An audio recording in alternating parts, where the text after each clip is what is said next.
Saudaraku dalam kasih Tuhan Yesus Kristus, kita akan merenungkan firman Tuhan di tahun yang baru ini dengan tema Strong Family, ya. Dengan tema Strong Family, keluarga yang kuat. Mengapa demikian? Karena kenyataannya kebutuhan dunia, kebutuhan masyarakat pada saat ini adalah keluarga yang kuat. Ketika keluarga betul-betul kuat, maka setiap masalah pun dapat diatasi dengan cepat. Tidak ada yang terlanjur kebablasan, tetapi segera diatasi, segera digumuli, segera mencarikan solusi. Dan kita akan melihat keluarga yang kuat itu adalah keluarga-keluarga yang selalu mengalami prestasi dalam Tuhan.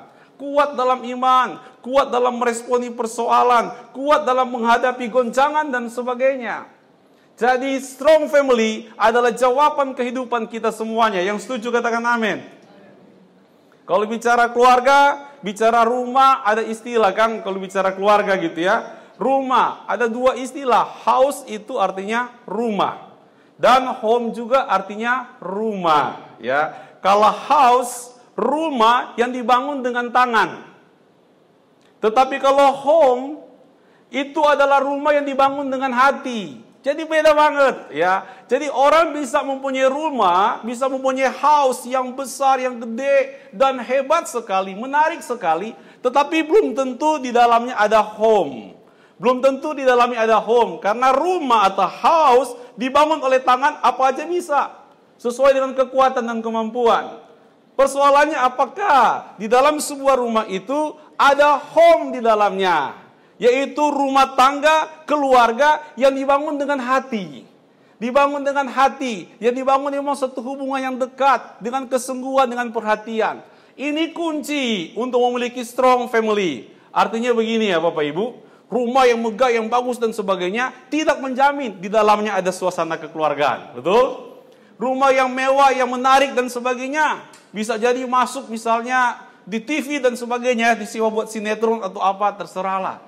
Tapi belum tentu yang tinggal di dalamnya mengalami apa artinya hubungan orang tua dan anak-anak dan orang tua, mengalami apa artinya keluarga yang kuat, belum tentu. Sebaliknya, meskipun Anda tinggal di rumah kontrakan, yaitu house yang dibangun dengan tangan, namun kalau kita membangun home, membangun rumah yang dibangun dengan hati, keluarga yang dibangun dengan hati, maka rumah tanggamu akan lebih nikmat dan indah dibandingkan mereka yang punya house, punya rumah yang megah, tetapi tidak ada home di dalamnya. Tidak ada suasana rumah tangga yang dibangun dengan hati. Jadi bilang kiri kanan, ayo mana hatimu? Ya. Tanya di mana hatimu? Jadi penting sekali kalau kita berpikir untuk home, untuk membangun keluarga kita yang kuat, bangun dari hati. Jadi bukan sekadar basa-basi, ini kebutuhan rumah tangga udah saya beresin, semuanya ada dan sebagainya. Itu bahaya. Kalau tidak bangun hati, heart to heart, dari hati ke hati. Kita butuh seperti itu. Sekarang kan ada Imlek ya, kemarin kita rayakan yang ke 2571.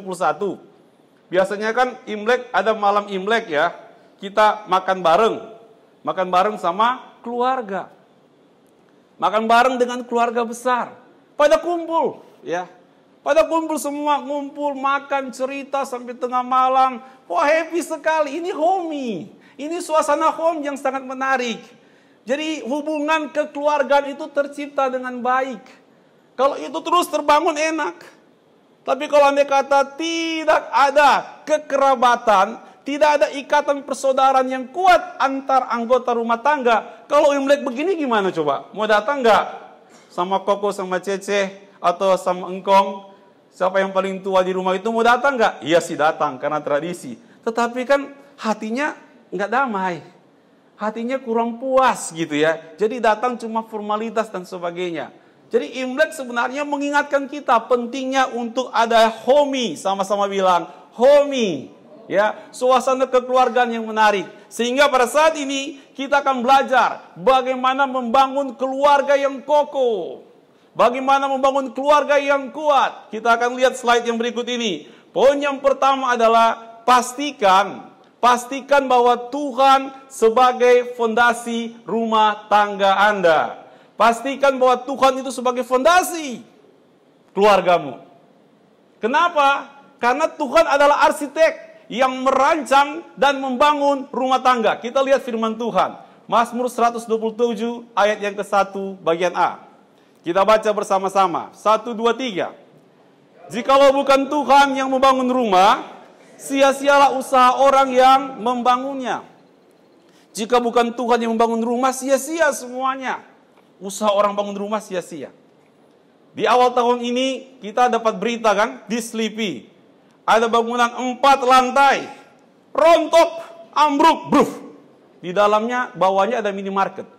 Ada beberapa orang terjebak di situ. Ketika diperiksa oleh pemerintah ada dugaan konstruksinya lemah. Konstruksinya lemah sehingga ambruk, rontok. Bapak Ibu yang dikasihi oleh Tuhan Yesus.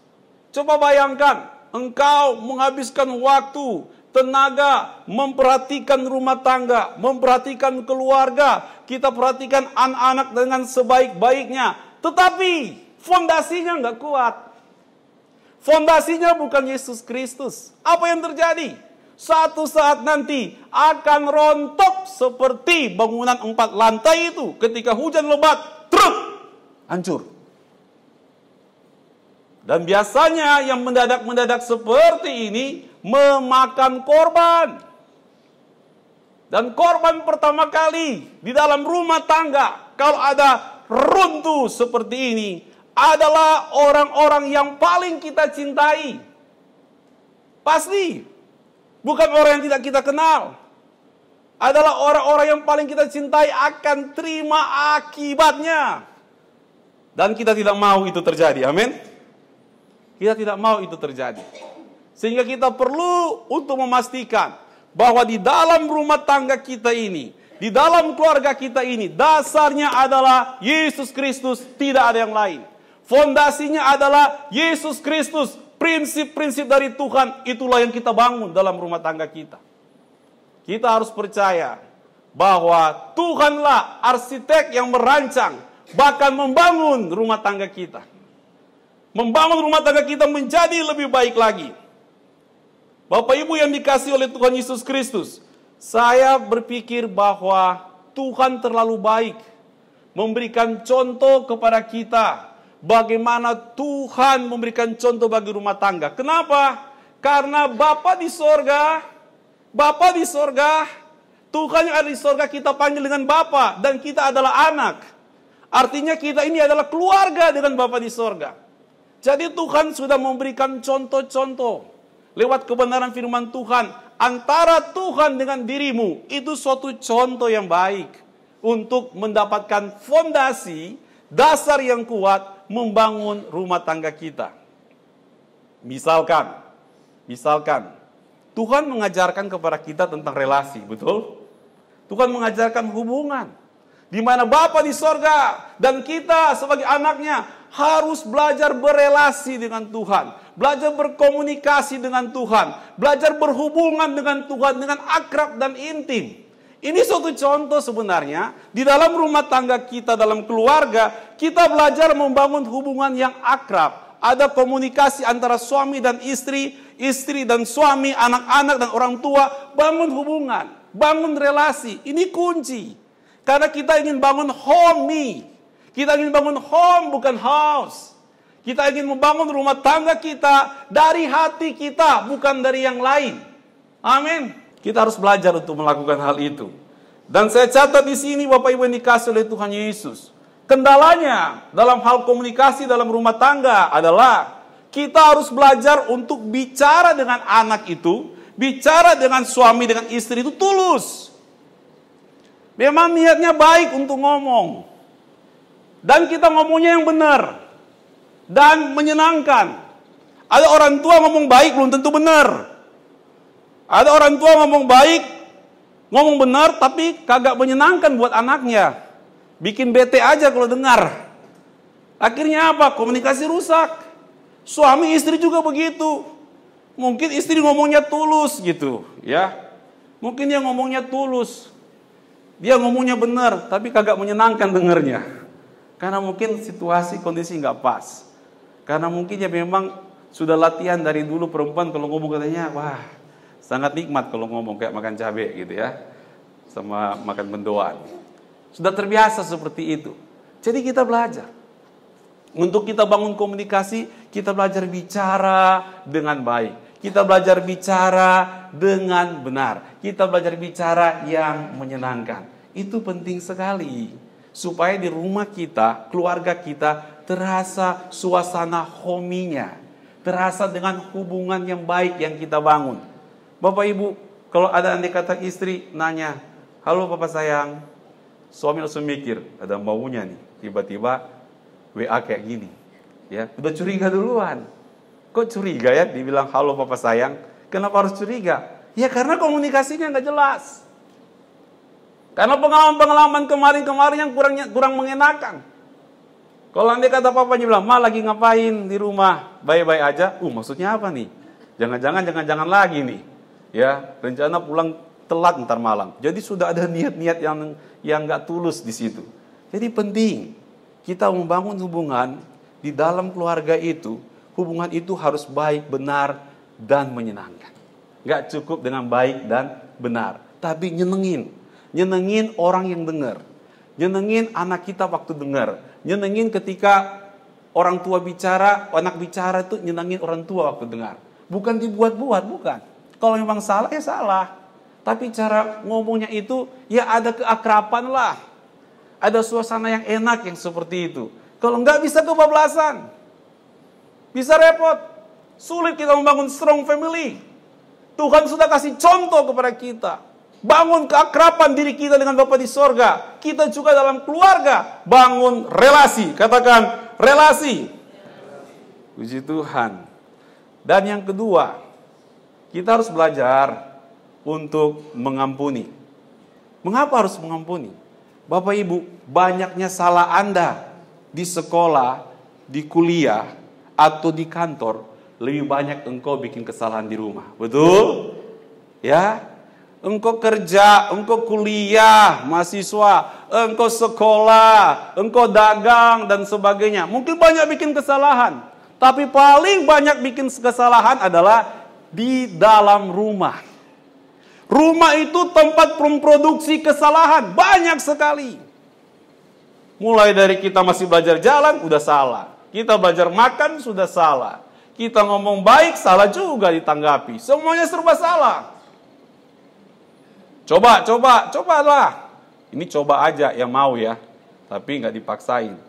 Hari ini, ya setelah pulang sekolah, pulang gereja, gitu ya. Coba catat waktu di rumah.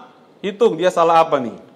1, 2, 3, 4, 5, sampai tengah malam. Salah semua. Salah taruh handuk, salah taruh sendal, salah taruh sendok, salah taruh segala-galanya, salah taruh kunci. Semuanya salah. Bisa ratusan tuh dalam satu hari. Salah semua. Kenapa itu bisa muncul? Ya memang kita bukan manusia sempurna. Namun kita lihat dari sisi yang lain. Sebenarnya di dalam rumah tangga itu kita, karena sering banyak melakukan kesalahan, itu suatu kesempatan kita belajar untuk mengampuni. Mengampuni dengan tulus. Mengampuni orang yang kita cintai kok repot ya. Mestinya gampang. Mestinya mudah, tapi keseringan. Ya nggak apa-apa. Karena memang di dalam keluarga kita belajar untuk membangun pengampunan. Kalau kita ingin membangun keluarga yang kuat, Tuhan sudah kasih contoh dalam hidup kita. Tiap hari kita bikin kesalahan. Tiap hari kita bikin persoalan di mata Tuhan. Tiap hari banyak hal yang kita bikin belum sempurna di mata Tuhan. Apakah Tuhan langsung tendang kita? Tiap hari kita minta ampun, Tuhan kasih ampun. Kita minta ampun kepada Tuhan, Tuhan ampuni dosamu merah seperti kirmisi, diubah menjadi putih seperti salju. Ini contoh buat kita supaya dalam rumah tangga tiap hari kita kasih pengampunan. Tiap hari kita lepaskan pengampunan. Karena kita nggak usah heran kalau di dalam rumah tangga ada banyak kesalahan. Karena memang disitulah seringkali muncul kesalahan untuk melatih diri. Belajar untuk mengampuni. Bilang kiri kanan, belajar untuk mengampuni. Ya, belajar untuk mengampuni. Ini penting sekali. Dan berikutnya saudaraku dalam kasih Tuhan Yesus Kristus, kita harus belajar untuk ada penerimaan. Jadi kalau kita bangun relasi di dalam rumah tangga, tiap hari itu harus dibangun. Ketika kita memberikan pengampunan, tiap hari kita harus memberikan pengampunan. Tetapi lepas dari semua itu, kita harus juga dengan penerimaan, dengan hati yang terbuka. Jangan basa-basi. Aduh sorry Pak, ya udah nggak apa-apa. Aduh sorry Ma, ya udah nggak apa-apa. Ini basa-basi. Sampai yang suka bikin kesalahan jadi hobi. Dan juga yang suka mengampuni jadi hobi. Karena basa-basi. Pokoknya kalau salah, tek ampuni. Itu sudah formalitas.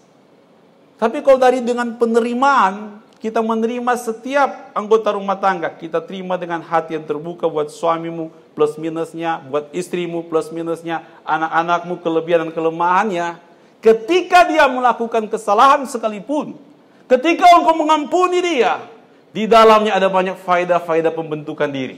Di dalamnya ada banyak faedah-faedah pembentukan iman. Sehingga mengalami pertumbuhan keluarga kita. Makin hari makin kuat dan makin sehat. Jadi poin yang pertama untuk membangun keluarga yang kokoh adalah pastikan bahwa rumah tanggamu fondasinya adalah Tuhan Yesus Kristus. Dengan cara kita harus sadar Tuhan Yesus adalah arsitek. Arsitek yang merancang dan membangun rumah tangga kita. Yang kedua adalah dalam bagian ini Tuhan adalah pelindung. Kita lihat ayat firman Tuhan. Ya kita baca bersama-sama. 1, 2, 3. Jika bukan Tuhan yang mengawal kota, sia-sialah pengawal berjaga-jaga. Tuhan itu pelindung bagi rumah tangga kita. Sehebat-hebatnya orang menjaga kota, itu sia-sia kalau bukan Tuhan yang mengawal kota. Siapa yang bisa jaga? Siapa yang bisa jaga? Kita butuh Tuhan bukan? Ini udah akhir zaman. Ini virus corona ini kan unik. Kenapa? Ketika engkau kejangkit virus corona, belum ketahuan, gejalanya nggak langsung muncul. Tunggu beberapa lama lagi baru ketahuan, engkau sedang kejangkit virus corona. Dan tandanya flu, karena memang dia masuk ke radang pernafasan. Flu, demam, dan sesak nafas. Nah, sesak nafas ini jadi persoalan. Kalau kita ada masalah di ginjal, paru-paru, hati, diabetes, dan sebagainya, banyak yang lewat. Dan orang mulai pikir, untuk jaga-jaga gimana ya? Dan mereka mulai pakai masker. Ada masker model N95 itu loh. Bukan masker kalau kita naik ojol, terus dikasih, bukan. Yang N95 yang memang bukan untuk nahan debu, tetapi juga dia terlalu presisi. Sangat kecil pori-porinya sehingga bisa diharapkan menahan virus-virus. Harganya 20 ribuan. Ya, kalau ada diskon paling 19 ribu mungkin ya. Atau 18 ribu diskon 20%. Lumayan. Untuk menjaga supaya aman-aman aja.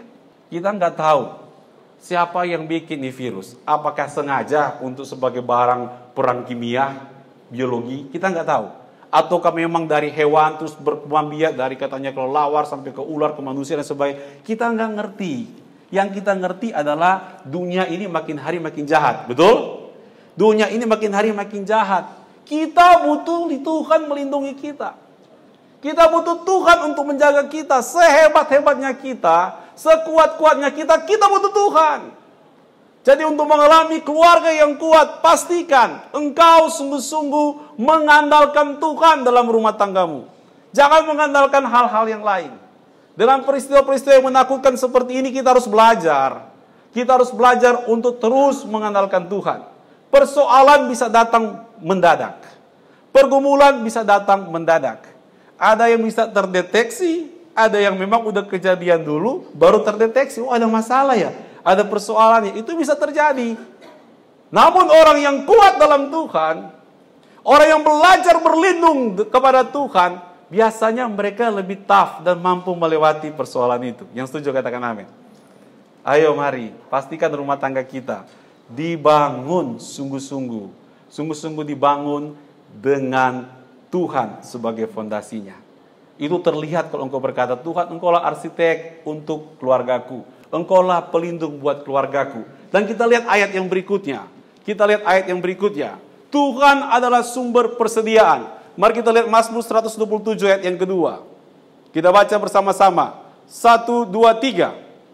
Sia-sialah kamu bangun pagi-pagi dan duduk-duduk sampai jauh malam, dan makan roti yang diperoleh dengan susah payah, sebab ia memberikannya kepada yang dicintainya pada waktu tidur. Saudaraku, ini kata Alkitab, Tuhan memberkati orang yang takut akan Tuhan. Ini janji Tuhan. Kita masuk Imlek ini kan siotikus ya. Siotikus dalam budaya orang Tionghoa ada 12 sio tahunan, 2 siklus seperti itu. Dan sekarang ini adalah siotikus, habis tikus, kerbau dan macan. Tetapi yang terakhir adalah ayam, anjing dan babi, gitu ya. Itu kalau di Manado di kampung saya kalau ada pesta ayam, anjing, babi itu ada tersedia seperti itu ya. Dan sio-sio ini selalu menekankan tentang bagaimana kita akan makmur, bagaimana kita akan diberkati, bagaimana kita bisa ditolong, usaha kita berhasil dan sebagainya. Dan kalau ada hal-hal kelemahan yang terjadi, bahwa ya kita pinter-pinter ngatasinya, atur dengan baik-baik. Sampai harus pakai lambang sio-sio seperti itu. Itu budaya. Sio tikus logam sekarang.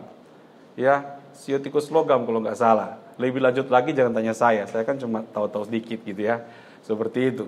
Bapak Ibu yang dikasih oleh Tuhan Yesus, siapa sih yang nggak mau diberkati? Siapa sih yang nggak mau dapat berkat dari Tuhan? Jujur aja, adakah yang berdoa, Tuhan tolong aku jangan diberkati lagi, titik. Tiap hari kita doa seperti itu, ada?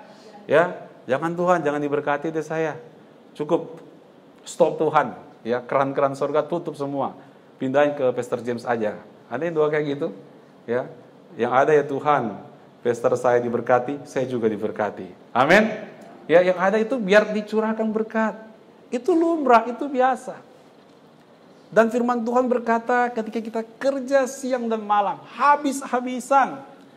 Kalau engkau tidak disertai Tuhan, nol besar. Nggak ada hasil. Tetapi kalau kita mengandalkan Tuhan, kita kerja normal aja Tuhan pasti berkati. Apalagi kita kerja secara luar biasa. Jadi agak aneh ya. Kalau andai kata engkau untuk waktu doa dengan Tuhan, waktu intim dengan Tuhan, waktu bergaul dengan Tuhan, gak ada waktu. Kenapa? Karena banyak kerjaan yang buru-buru yang harus dituntaskan. Sampai engkau telat tidur untuk nyelesain pekerjaan tiap malam. Yang ada kamu kena pankreas atau kena ginjal. Repot. Masa gak ada waktu buat Tuhan? Untuk kejar, kang tahu, duit dan sebagainya. Berhasil dapat uang banyak, sukses dan sebagainya. Semua itu akan nol besar, kata Tuhan. Kalau kita nggak belajar cari Tuhan, nggak belajar memberikan waktu buat Tuhan, semuanya jadi sia-sia. Tapi kalau kita tahu diri, kita kerja luar biasa. Tapi kita punya waktu juga dengan Tuhan. Kita punya waktu untuk dekat dengan Tuhan, untuk menghormati Tuhan. Sehingga kita nggak ada alasan. Untuk cari Tuhan, gak ada waktu, kerjaan sibuk. Untuk pelayanan, gak ada waktu Pak Pendeta tahun ini. Ini saya sudah punya kegiatan, sudah punya program plan. Pokoknya untuk ibadah, untuk pelayanan, gak ada waktu. Habis di waktu saya di pekerjaan. Ya, buat apa itu semua? Apakah akan menghasilkan? Belum tentu. Nanti di end 2020, engkau akan lihat, aduh cuma ada capek doang. Kesehatan saya makin merosot. Kenapa? Karena kita nggak belajar mengandalkan Tuhan. Ayo katakan kiri kanan, andalkan Tuhan. Itu kunci untuk kita diberkati. Dan poin yang kedua, Bapak Ibu yang dikasih oleh Tuhan Yesus Kristus, kalau kita bicara tentang membangun keluarga yang kokoh, Tuhan harus menjadi fondasi keluarga kita dan orang tua sebagai pahlawannya. Orang tua itu adalah pahlawan. Mari kita lihat firman Tuhan dengan cara memberi teladan. Kita baca bersama-sama. 1, 2, 3. Anak-anak lelaki adalah milik pusaka daripada Tuhan. Dan buah kandungan adalah suatu upah. Kalau di terjemahan bahasa Inggris, anak lelakinya itu ditulis dengan kata children. Jadi baik laki-laki maupun perempuan. Kalau di bahasa Indonesia ditulis kata laki-laki untuk mewakili semua anak-anak. Entah itu yang laki atau entah itu yang perempuan. Ini untuk mewakili semua anak-anak. Jadi jangan beda-bedain. Waduh, anak saya perempuan. Ini bukan milik pusaka dong. Bukan seperti itu. Ya.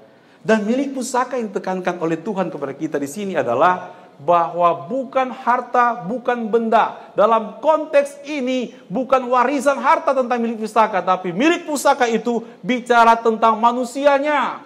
bicara tentang orangnya, bicara tentang anak-anak kita, bicara tentang manusianya, itu milik pusaka. Meskipun kita punya banyak harta karun, harta wasiat, barang, dan sebagainya, kalau orangnya melempem, habis semuanya. Meskipun kita nggak punya apa-apa, tapi milik pusaka kita adalah anak kita, keluarga kita, generasi muda, maka mereka bisa memproduksi sesuatu yang baru, sesuatu yang luar biasa, yang signifikan, menjadi berkat. Begitu juga gereja ini. Pusaka gereja ini adalah anak-anak muda, bukan hal-hal yang lain. Jadi orang suka bilang anak muda itu generasi penerus, amin. Jadi bukan bicara harta benda khususnya dalam konteks ini. Ini bicara tentang generasi penerus. Kita kenal namanya Insinyur Soekarno, Presiden Republik Indonesia. Kemudian setelah itu ada namanya Megawati Soekarno Putri, Presiden yang ke-5 Republik Indonesia. Dan selanjutnya ada Puan Maharani. Nah, kita lihat itu pusaka. Ya, itu pusaka yang diturunkan. Maksudnya apa? Orang tua sungguh-sungguh jadi teladan buat anaknya, buat generasi berikutnya. Orang tua rohani di sini jadi teladan buat anak-anak muda di tempat ini. Jadi teladan terus-menerus turun-temurun. Uang bisa banyak pada waktu tertentu. Waktu tertentu juga bisa sedikit. Harta bisa terkumpul banyak waktu tertentu. Waktu tertentu juga bisa sedikit. Tetapi selama generasi berikutnya kita jadikan sebagai milik pusaka, dan kita menjadi teladan bagi mereka, maka segala sesuatu akan bertahan, bahkan akan makin kuat. Yang setuju katakan amin. Jadi pastikan milik pusaka Anda adalah anak-anak Anda. Milik pusaka gereja kita ini adalah generasi muda. Waktu saya SMA, saya kenal ada namanya Presiden George W. Bush, ya, Junior. Karena ada papanya juga namanya George Bush Senior. Jadi turun seperti itu. Para orang tua, coba bilang dong kiri kanan, jadi teladan ya. Ya. Karena barusan saya dengar berita. Ada di panti jompo, ya. Di panti jompo ada seorang kakek menganiaya teman sekamarnya sampai tewas.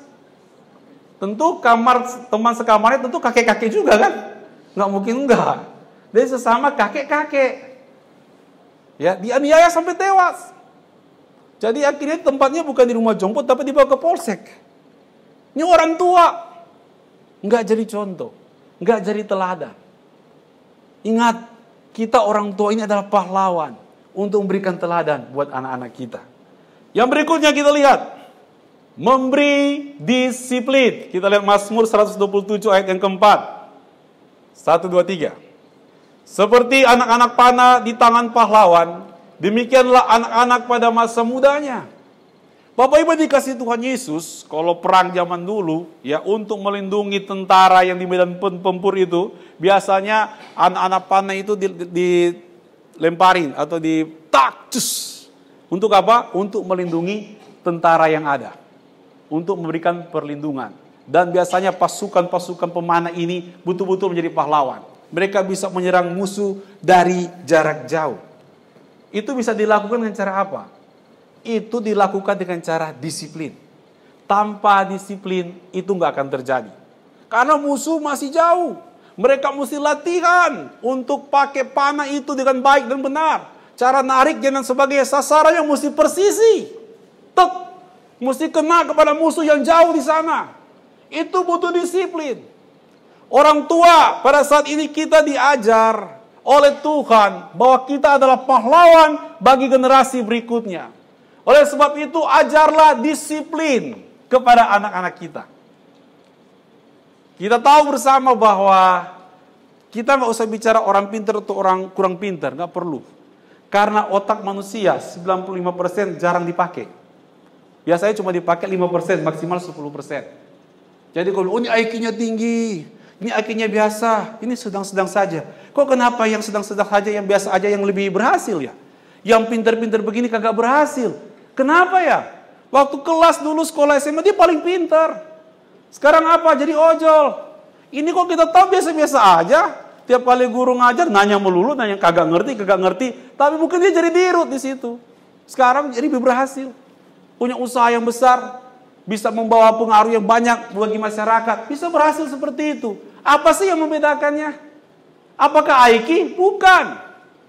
Karena otak manusia 95% jarang dipakai. Cuma 5-10% dipakai maksimal. Coba kita latih dengan penuh disiplin anak-anak kita. Biar mereka coba pakai minimal 50% dari otak mereka. Mereka bisa mengalahkan para jenius-jenius, betul? Mereka bisa jadi berkat luar biasa. Itu karena disiplin. Disiplin itu perlu. Katakan disiplin. Disiplin penting. Dan kita jadi teladan untuk disiplin. Termasuk disiplin rohani. Jangan main-main urusan seperti ini. Karena pertumbuhan anak-anak tidak bisa kembali lagi. Ketika engkau sadar anakmu sudah SMU. Dan engkau pikir, aduh waktu SD dia nggak belajar baik-baik. Jadi gimana dong Pak? Ya udah, turunin aja lagi dia ke SD. Kan nggak mungkin. Kacau semuanya. Karena itu kan jalan linier. Akan hilang. Jadi kalau kita nggak belajar dari sekarang mendisiplinkan anak kita nggak bisa bilang kamu udah kuliah ya, masa kayak anak-anak. Jadi gimana? Turun ke SMP lagi? Nggak bisa kayak gitu. Semua sudah lewat. Mumpung ada kesempatan, berikan disiplin. Ajar mereka disiplin, supaya kapasitas mereka itu mereka bisa bertanggungjawabkan dengan baik di hadapan Tuhan. Mereka bisa mengembangkan talenta-talenta mereka lebih dan lebih lagi, dan mereka bisa jadi berkat. Keluarga kita menjadi keluarga yang kuat. Amin. Dan yang berikutnya, orang tua itu sebagai pahlawan dengan memberi latihan atau ajaran. Mazmur 127 ayat yang kelima. 3. Berbahagialah orang yang telah membuat penuh tabung panahnya dengan semua itu. Ia tidak akan mendapat malu apabila ia berbicara dengan musuh-musuh di pintu gerbang. Saudara, bukan cuma 1-2 panah, tapi tabungnya dibuat penuh. Ya. Jadi akan memproduksi banyak orang. Kita nggak bicara anak biologis, kita bicara juga anak rohani dan sebagainya. Kita bentuk mereka dengan baik. Dengan cara apa? Dengan ajaran. Kita memberikan ajaran yang baik. Kita memberikan mereka latihan supaya keluarga kita jadi kuat. Jangan pikir anak-anak itu akan bertumbuh dengan sendirinya. Mereka butuh bantuan. Karena dulu kan kita pernah anak-anak. Kalau nggak ada yang ngajarin, repot. Kalau nggak ada yang ngajarin kebenaran firman Tuhan, repot. Kalau nggak ada yang ngajarin tentang latihan-latihan rohani, juga repot. Tetapi pada saat ini orang tua banyak melatih anaknya untuk cerdas. Itu salah? Enggak, itu bagus. Tapi kita harus latih juga mereka dengan firman Tuhan. Karena terbukti Bapak Ibu, orang sepintar apapun, orang sehebat apapun juga, secerdas apapun, tidak akan pernah mampu untuk menutupi dosanya. Satu saat nanti akan keluar dan ketahuan. Karena kita ingat kasus Reinhardt di Manchester. 2 gelar master, 1 gelar doktor. Kurang pintar apaan dia? Apakah dia cerdas untuk menutupi dosanya? Memperkosa 48 orang, bahkan suspeknya sampai ratusan orang. Dikatakan di Inggris terbesar di dunia. Pintar-pintar habis. Cerdas-cerdas habis. Bisa nggak dia tutupin dosa? Sama sekali nggak bisa, ketahuan. Di mana latihannya? Di mana ajarannya? Apa fungsi orang tua? Lepas dari segala sesuatu kita harus ingat. Kita tidak bisa hanya mengejar kecerdasan. Kita nggak bisa cuma sumber daya manusia aja yang dikembangin. Nggak bisa. Kita harus latihan mereka. Kita harus ajar anak-anak kita dengan kebenaran firman Tuhan. Supaya mereka mematikan dosa. Bukan menyembunyikan. Bukan diakal-akalin dan dinikmati. Karena satu saat nanti dosa akan ketahuan. Anda tidak bisa sembunyi di hadapan Tuhan. Ketika Tuhan berperkara, itu semua harus dibereskan. Ayo Bapak Ibu dikasih Tuhan Yesus. Bukan orang lain yang pahlawan. Tuhan pakai diri kita sebagai pahlawan. Tuhan tidak pakai orang lain. Tuhan pakai diri kita sebagai pahlawan untuk melatih anak kita. Memberikan mereka teladan. Memberikan mereka disiplin. Dan memberikan mereka ajaran dan pelatihan. Jadi yang terakhir kita akan lihat. Jadi bagaimana membangun keluarga yang kokoh, Tuhan sebagai fondasinya, orang tua sebagai pahlawan, Dan yang terakhir adalah lingkungan sebagai sarana jadi berkat. Kita lihat poin 1, 2, 3-nya secara sekaligus. Caranya bagaimana?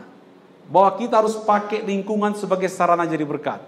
Lingkungan yang ada tempat untuk berkarya, tempat untuk terus-menerus bersaksi, tempat untuk menyatakan kebenaran. Jadi kita kalau punya anak, supaya dia kuat, jangan terlalu diproteksi. Nggak bergaul dengan lingkungan.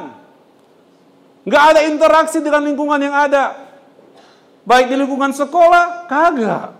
Di lingkungan rumah, enggak. Di lingkungan gereja, kagak juga. Jadi dia sendirian di tengah keramaian-keramaian yang ada. Bagaimana dia mau belajar jadi berkat? Bagaimana mereka akan bertumbuh jadi kuat? Begitu juga orang tua. Ya ayo. Belajar juga bergaul dengan lingkungan supaya kita jadi berkat. Jadi kalau pulang, bergaul juga. Ini kalau saya absen satu-satu saling kenal nggak ya? Ya, kita belajar bergaul. Untuk apa? Untuk menjadi berkat. Jangan overproteksi. Suami harus dilindungi, istri harus dilindungi, anak harus dilindungi. Tetapi kalau mereka tidak bergaul dengan lingkungan mereka, kapan mereka akan menjadi berkat?